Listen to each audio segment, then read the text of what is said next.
this is what they did. How did that kind of help the therapy or things like that?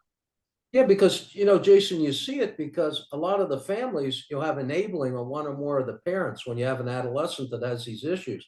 For instance, here was one father, and the common thinking problem with the father is basically a responsible guy and very successful, is that, well, I used to do that when I was a kid.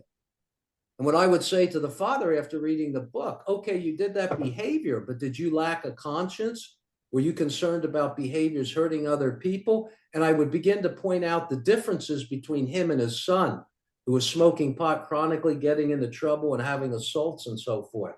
So see, this idea of the criminal thinking and the criminal personality provides a model for intervening and dealing with family systems as well as individuals.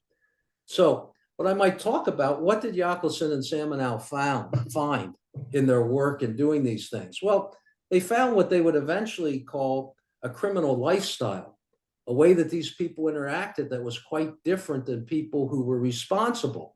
In fact, one of the things that they did is they thought about behavior on a continuum that on one end was responsible and the other end was the extreme criminal. And in between, at some point, was arrestable offenses, non-arrestable offenses, but they kind of divided behavior in looking at it from that perspective.